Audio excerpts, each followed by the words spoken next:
ان لوگوں کے پاس نہ بیٹھو جو ڈبل مائنڈڈ رہتے ہیں، ان لوگوں کے پاس نہ بیٹھو جن میں فیصلے کی قوت ہی نہیں ہوتی، جو تمہیں الجھا دیتے ہیں، جو تمہیں کمزور کر دیتے ہیں۔ بہت سارے لوگ ساری زندگی میں کوئی فیصلہ ہی نہیں کر پاتے کہ مجھے کس راستے پہ چلنا ہے، کمزور یقین ہے اتنا۔ اور ہمیں ویسے بھی اس قدر زیادہ لوگوں سے ملاپ ہوتا ہے کہ لوگ کمزوریاں پیدا کرتے ہیں، جی خود ہی کھانا ہے، جی خود ہی کمانا ہے، جی کہاں سے ملتا ہے، کیسے ملتا ہے۔ اور میاں کمانا خود ہی ہے لیکن دیتا اللہ ہے، کوشش خود ہی کرنی ہے پر نوازتا اللہ۔ یہ یاد رکھنا پڑے گا، اس پر ہمیں توجہ دینا پڑے گا۔ یہ کیا بات ہوئی کمزور باتیں کرنا اور یقین کے اندر کمزوری لانا۔ اقبال نے ایک مثال دی، اقبال کہنے لگے کہ دنیا میں غلام کی زندگی بڑی بدتر ہوتی ہے۔ جو کسی کا غلام ہوتا تھا نا، عرب کے لوگ اپنے غلاموں کو بڑی تکلیف دیتے تھے، ان کا جانور وہ ان کی مرضی کے بغیر دھوپ میں سے کھول کر کے چھاؤں میں باندھ نہیں سکتے تھے، اتنے تکلیف ہوتی تھی کہ تمہیں یہ بھی اگر باندھا نہیں ہے تو پھر بھی مار پڑے گی کہ تمہارے سامنے جانور جو ہے وہ بندھا رہا اور تم نے دھوپ میں سے کھول کے چھاؤں میں باندھا نہیں، اور اگر اس نے باندھ لیا تو پھر بھی مالک مارتا تھا کہ ابھی تم اتنے بڑے ہو گئے ہو کہ پوچھو گے بھی نہیں اور کام کرو گے۔ تو غلام کی زندگی بڑی کمزور، بدتر اور تکلیف والی ہوتی تھی۔ تو اقبال کہنے لگے سن اے تہذیب حاضر کے گرفتار، غلامی سے بدتر ہے تیری بے یقینی۔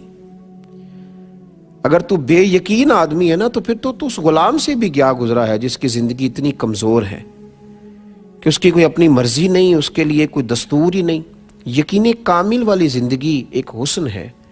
نبی پاک صلی اللہ علیہ وسلم کی خدمت میں حضرت عبداللہ بن بصر رضی اللہ تعالیٰ عنہ حاضر ہوئے۔ وہ دور کسی جگہ کے رہنے والے صحابی تھے، حاضر خدمت ہوئے تو عرض کرنے لگے یا رسول اللہ صلی اللہ علیہ وسلم، میں بڑی دور سے آیا ہوں اور بوڑھا بھی ہوں۔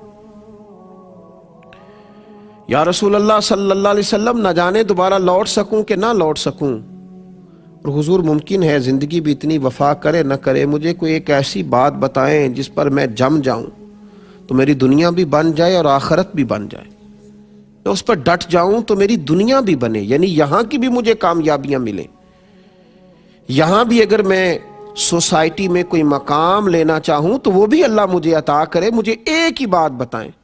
نبی پاک صلی اللہ تعالی علیہ وسلم نے ایک ہی بات ارشاد فرمائی، فرمایا جب تو کہے نا اللہ میرا رب ہے، پھر اس پر ڈٹ جا، پھر اس پر ڈٹ جا، کھڑا ہونا سیکھ، سٹینڈ لینا سیکھ، یقین کامل پیدا کر۔ پھر یہ تیری جو کمزوری ہے نا، تیرے ٹوٹتے جملے، تیرے بکھرتے لفظ اور تیرے حروف میں کمی، اور پھر تیرا کمزور لب و لہجہ، تیرا بہت بڑا دعویٰ اور پھر ذرا سا کسی کا فون آنا اور تیرا بکھر جانا، تیری بڑی باتیں پر تیرا انداز وہی کمزوروں جیسا، پھر اس سے نکل، پھر تو کہیں کھڑا ہونا سیکھنا، پھر ذرا کچھ معیار زندگی پیدا کرنا، اگر دنیا میں جینا ہے تو کچھ معیار پیدا کر، پھر ذرا حوصلہ پیدا کر، پھر یقین کی دولت اپنے ہاتھ رکھ، پھر ذرا مضبوطی دکھا۔ ہمارے معاشرے میں ایک مایوسی ہے جو تیزی سے پھیل گئی ہے، مسلمان جی کمزور ہیں جی، ان کا کچھ نہیں بن سکتا، پاکستان میں جی بڑے حالات خراب ہیں، اس کا کچھ نہیں بن سکتا، وہ جی میں غریب آدمی ہوں، غریبوں کے بچے تو بڑے نہیں نہ بن سکتے۔ یہ ساری مایوسیاں پھیلائی گئی ہیں، یہ یقین کی کمزوریاں ہیں، یقین کی کمزوریاں ہیں۔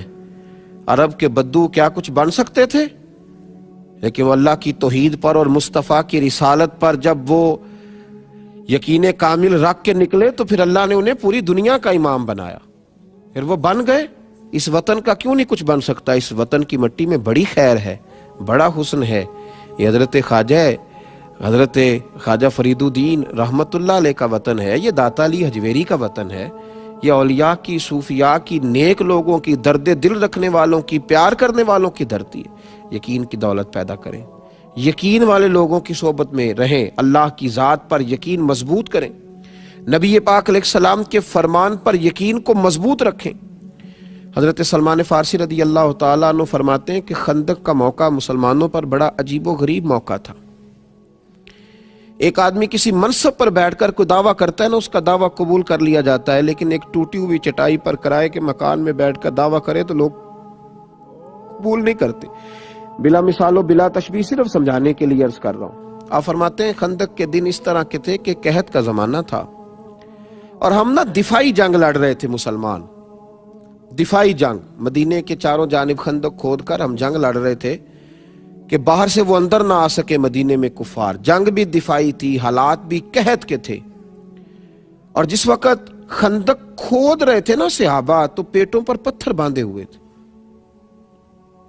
اور فرماتے ہیں عرض کی یا رسول اللہ صلی اللہ علیہ وسلم پیٹ پر پتھر باندھا ہے، تو حضور نے کرتا اٹھا کے دکھایا، فرمایا تم نے ایک باندھا ہے، میں نے دو باندھے ہوئے۔ ایسا نہیں ہے کہ لوگوں کو تو بتا دیا جائے، غریبوں کو تو بتا دیا جائے غربتیں ہیں، اور لیڈروں کے جو گھر ہیں وہ بڑے روشن رہیں، اور اقبال کہنے لگے کہ جو ہے وہ مریدوں کو تو توکل کا درس دے دیا جائے، لیکن پیروں کی کٹیا جو ہے وہ کٹیا نہ رہے، وہ پورا محل بن جائے۔ ایسا نہیں تھا، بلکہ نبی کریم صلی اللہ تعالی علیہ وآلہ وسلم نے دو پتھر پیٹ پر باندھے ہوئے تھے۔ تو محبوب کریم صلی اللہ علیہ وسلم سے حضرت سلمان فارسی رضی اللہ تعالیٰ عنہ کہتے ہیں کہ عرض کیا یا رسول اللہ صلی اللہ علیہ وسلم یہ ایک چٹان آ گئی ہے، خندق کھود رہے تھے تو چٹان کٹ نہیں رہی، دو پتھر پیٹ پر باندھے ہیں، قحط کا زمانہ ہے، اسلام پر غربت ہے۔ فرمایا ہتھوڑا مجھے دو، حضور خود اتر گئے۔ اب میرے محبوب کا یقین کامل دیکھیں، اس وقت قحط ہے، بھوک اتنی ہے کہ دو دو پتھر پیٹوں پہ ہیں، دفاعی جنگ ہو رہی ہے، مدینے میں حالات خراب ہیں، لیکن جب تیری سوچ جواں ہوتی ہے تو پھر عرش کا مالک تجھے رنگ بھی بڑے بڑے ہی عطا کرتا ہے۔ پھر جب تیرے ذہن میں وسعت آتی ہے تو پھر اللہ بھی تجھے اسی طرح نوازتا ہے۔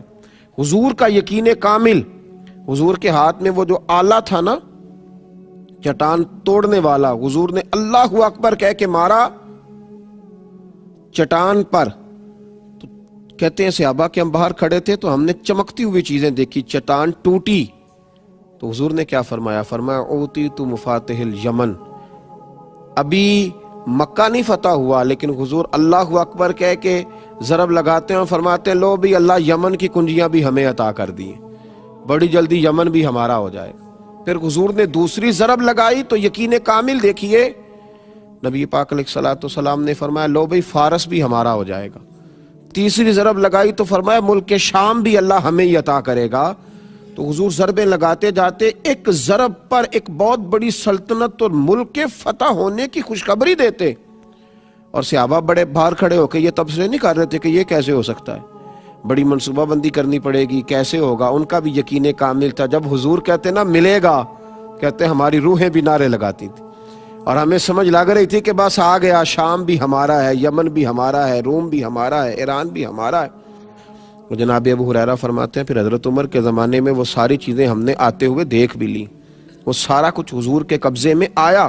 یقین تو پیدا کرنا، اٹھ باندھ کمر کیوں ڈرتا ہے، پھر دیکھ خدا کیا کرتا ہے۔ کمزوری نہ دکھائیں، ٹوٹتی ٹوٹتی باتیں، کمزور ہمارے فکرے، ہمارے لب و لہجے کی وہ مایوسی، ہمارے لفظوں کا وہ کمزور پن۔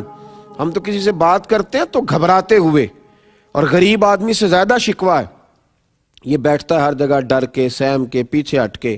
او بھائی کچھ بھی نہیں ہوگا، حالات کے سہمے ہوئے لوگوں کو بتا دو، حالات بدل جاتے ہیں، ایک جیسے نہیں رہتے، کچھ بھی نہیں ہوتا۔ یہ جتنے لوگ آپ کو شہروں میں اور بڑی بڑی بلڈنگوں میں نظر آ رہے ہیں، یہ کسی نہ کسی غریب گھر سے اٹھ کے آئے ہوئے، کچھ بھی ایسا نہیں ہے۔ یہ سب جب میدانوں میں نکلے تو اللہ نے انہیں نواز دیا، یقین کامل کی دولت پیدا کرے۔